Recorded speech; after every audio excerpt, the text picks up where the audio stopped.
Hello बच्चों, आज मैं आप सबके लिए प्रीवियस ईयर क्वेश्चन लेके आई हूँ एसएससी सीएचएसएल के।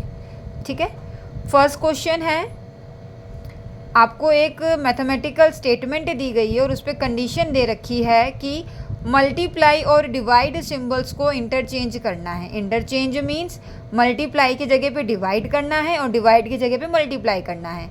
तो हमने अपनी स्टेटमेंट में जो हमें कंडीशन गिवन है उसी तरीके से हमने अप्लाई किया है। अप्लाई करने के बाद हम इस तरीके की इक्वेशंस को सॉल्व करने के लिए बोर्ड मास का फॉर्मूला हम फॉलो करते हैं। बोर्ड मास के हिसाब से क्वेश्चन हमने सॉल्व करा, आंसर हमारा आ गया 200। स्टेप वाइज स्टेप आपको एग्ज़ाम में सॉल्व नहीं करना है।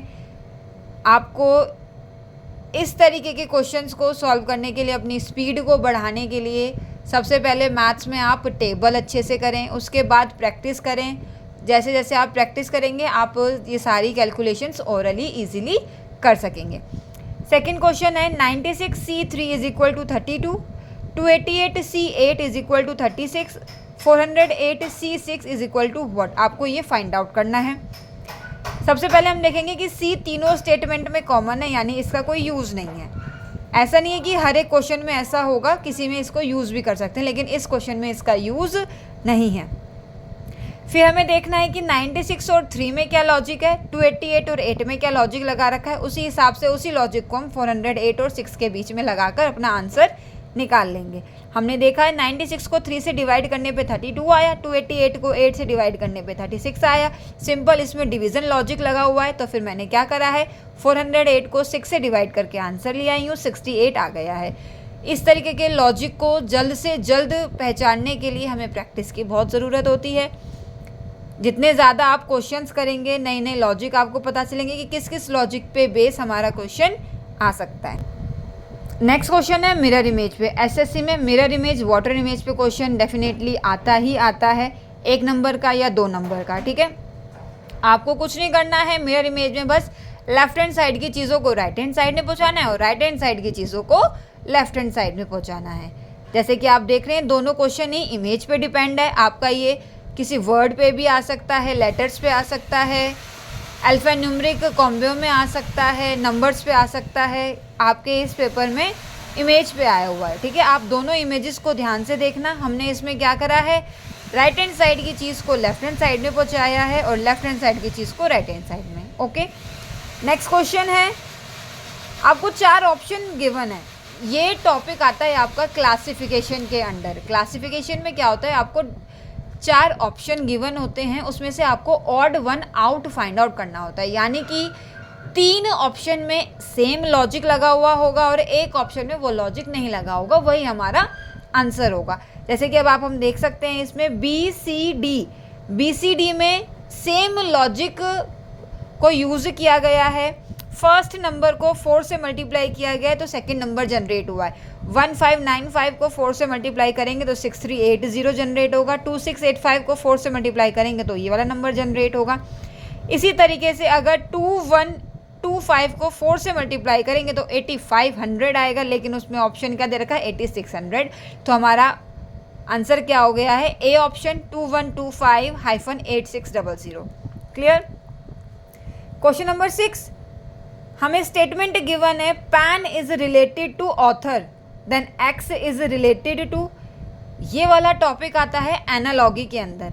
एनालॉगी में क्या है, आपको एक लॉजिक यूज करके 2 अल्फ़ाबेटिकल कॉम्बिनेशन, 2 नंबर दे सकते हैं, 2 वर्ड दे सकते हैं, किसी भी चीज़ का यूज़ करके दे सकते हैं। जो लॉजिक उन दोनों में लगा हुआ है, हमें अपने क्वेश्चन में भी वही लॉजिक लगाना है और आंसर क्रिएट करना है। पैन ऑथर, पैन का यूज़ करता है ऑथर।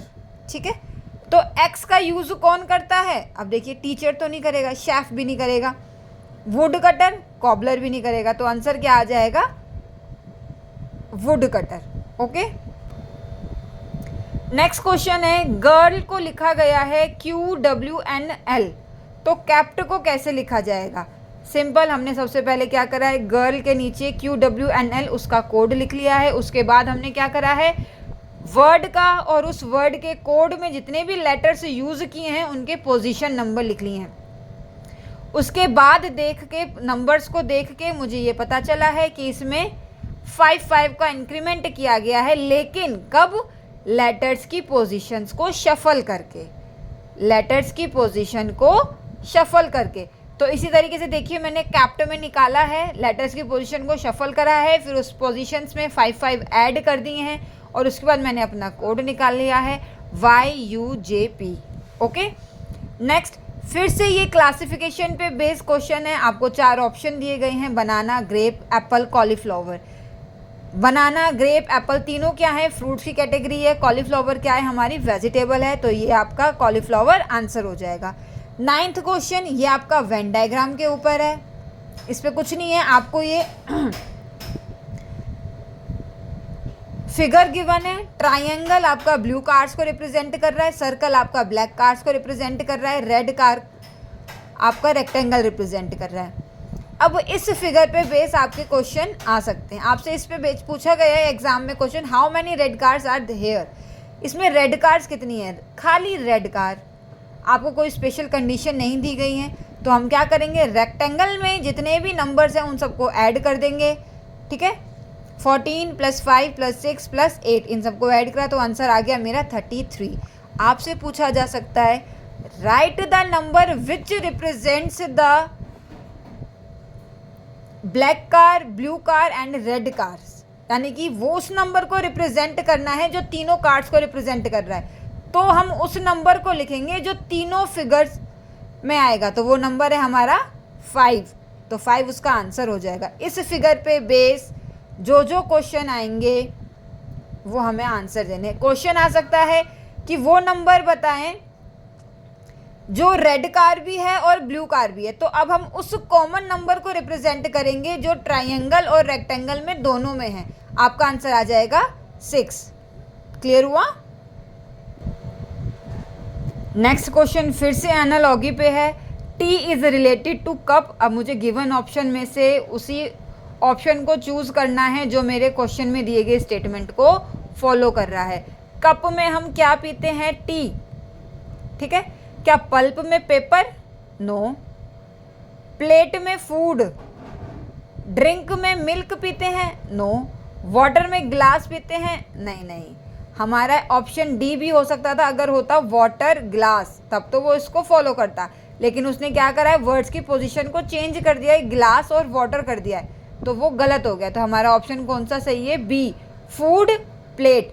पहले इटेबल आइटम का नाम है, देन उसके यूटेंसिल का नाम है, हम उसको किस में खाते हैं। ठीक है, नेक्स्ट क्वेश्चन है आपका 11, ये भी एनालॉग पे डिपेंड है। Design is related to architect. Architecture क्या करता है? डिज़ाइन करता है, तो वही हमें लॉजिक लगाकर ऑप्शन में से आंसर चूज करना है।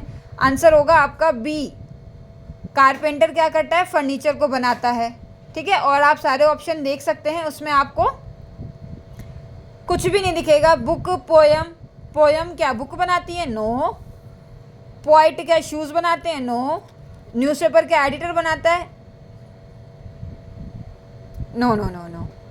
ठीक है, तो इसका ऑप्शन हो जाएगा कारपेंटर, फर्नीचर। क्वेश्चन नंबर 12, ये देखिए ज़रा, क्वेश्चन को देख के आपको डरना नहीं है। इसमें देखिए आप, टेफ्लॉन्स को लिखा गया है 20561212261338। सर्जिएंट को लिखा गया है 1951872226137। आपसे पूछा गया है यूनिकली का कोड क्या है? अरे वर्ड कोडिंग डिकोडिंग का कोई भी क्वेश्चन हो, आपको देखकर डरना नहीं है। सबसे पहले हम क्या करेंगे, लेटर्स की पोजीशंस लिखेंगे। अब देखिए, अगर आप ध्यान से देखेंगे, टेफ्लॉन्स, इसमें हम इन्होंने क्या क्या लॉजिक लगा रखा है, शब्द वर्ड को 2 पार्ट्स में डिवाइड कर दिया है। 8 लेटर्स का वर्ड है, 4 लेफ्ट हैंड साइड में रख लिए हैं एंड 4 राइट हैंड साइड के डिवाइड कर लिए हैं। सिंपल हमने क्या करा है, T20, E5 पे, F6 पे, L12 पे। ठीक है, फिर OANS, OANS में क्या करा है, पहले इनके अपोजिट लेटर लिख लिए हैं। O का अपोजिट होता है L, A का अपोजिट होता है Z, N का अपोजिट होता है M, S का अपोजिट होता है H, और फिर उनके पोजीशन लेटर्स लिखे हैं। L का 12, Z का 26, M का 13, H का 8। और उनको एक साथ लिख दिया है उसका कोड जनरेट करने के लिए, ठीक है। इसी तरीके से सर्जिएंट में भी क्या करा है, 2 पार्ट्स में वर्ड को डिवाइड कर लिया है 4 लेटर्स के कॉम्बिनेशन में। SERG डायरेक्ट इनके कोड लिखे हैं। EANT पहले क्या करा है, E का अपोजिट, A का अपोजिट, N का अपोजिट और T का अपोजिट लिख लिया है। फिर उन अपोजिट लेटर्स की पोजीशंस लिख दी हैं, तो सर्जिएंट का कोड जनरेट हो गया है। इसी तरीके से हम यूनिकली में अप्लाई करेंगे। यूनिकली को भी 4 लेटर्स के उसमें 2 पार्ट्स में हम डिवाइड करेंगे 4 लेटर्स के कॉम्बिनेशन में। फिर फर्स्ट हाफ में हमने क्या करा है, उन लेटर्स की पोजीशंस लिख दी हैं। सेकंड हाफ के अपोजिट वर्ड लिखे हैं, फिर उनकी लेटर्स की पोजीशन लिख दी हैं। तो हमारा आंसर आ जाएगा 21, 14, 9, 7, 6, 22, 1, 5, 2। क्लियर है? Thank you.